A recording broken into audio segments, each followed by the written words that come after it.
Do you want a PvP like you see on the clips on screen? Do you want to stop being such an exploding little pussy? Well, then I'd recommend staying tuned in and watching my how-to PvP in Island Tribes 2023 from scratch. Let's get straight into the video. So we're going to start with the basic stuff. We're going to start with the settings. So most of the settings is completely up to personal preference, but what you're going to want to do is turn that FOV slider right up to 100. There's no point to have it low. And camera offset, that's totally personal preference, but then you scroll down a little bit, turn that high name tag on. If you play with high name tag on, you might as well be playing Fortnite. And high quality and low quality, that is a lot of personal preference, but low quality, you won't get flinged when you're running into a war base that has double gates. With high quality, you will get flinged. But for me, high quality is easier to PvP, and if you look straight forward when going into a gate, you will not get flinged.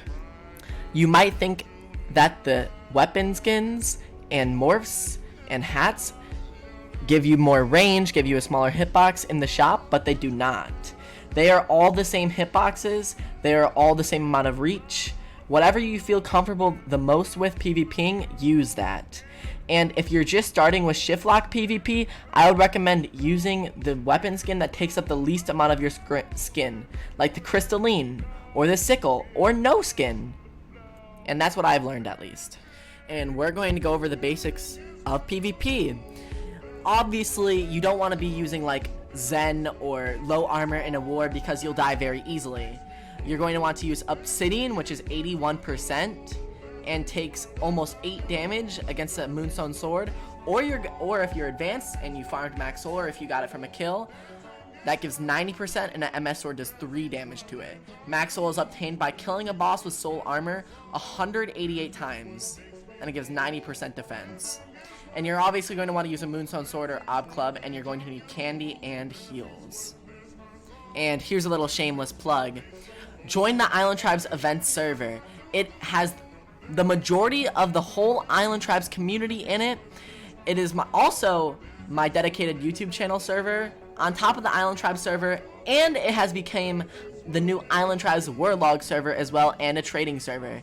It is basically the new Island Tribes server, and I know reviving Island Tribes may sound like, why the fuck are you doing that? The game's dead and only hackers play.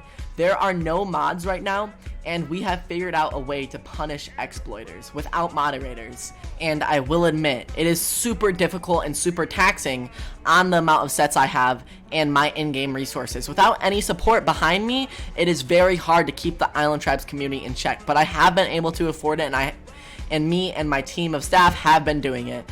And if everyone can join the community and more people can keep coming, the more chances of me or my team forming gets higher and higher, and the more chance Island Tribes gets revived for new players and OG players.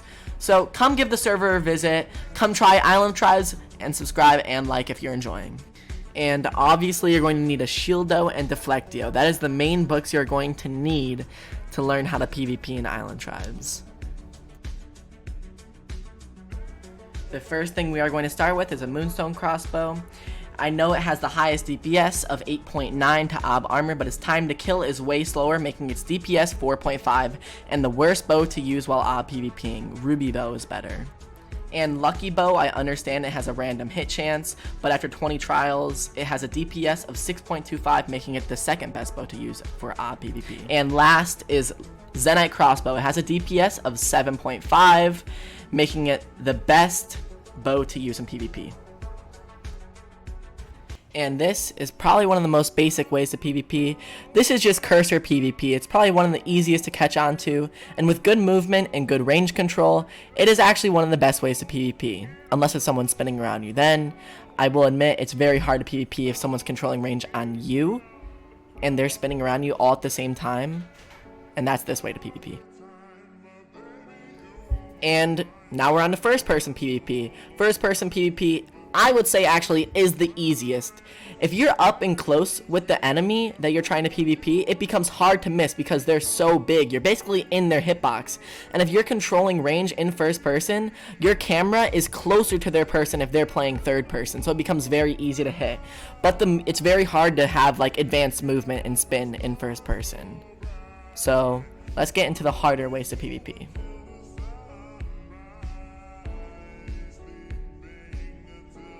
And this way to PvP is shift lock third person. I play with camera offset because it's easier to spin for me, but you can do it without camera offset.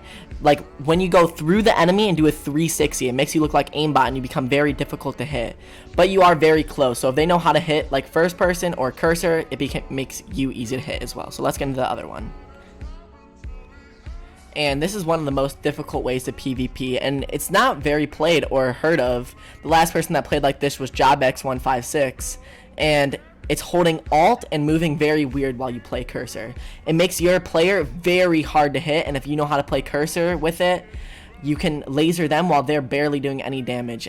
It is so difficult to catch on to because your camera is so weird. So let's get straight into the other one.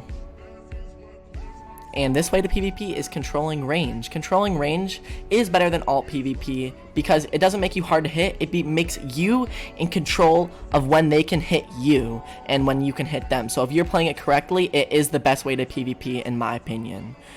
And it's the hardest to catch on to. So let's get straight into the end of the video after I bow him. And just some little tips and tricks. Make sure you find the sensitivity that's right for you. Don't keep changing sensitivities because playing with a sensitivity for a long time makes you good at that sensitivity. And make sure you find the right PvP style for you. And thank you for watching the whole video to the end. I really appreciate everyone who made it here. If you made it here, comment watermelon. And subscribe and like. Thank you everyone, and I hope your PvP gets a lot better and so everyone stops exploding like dickheads. Have a good one. Kung Fu Recon 101.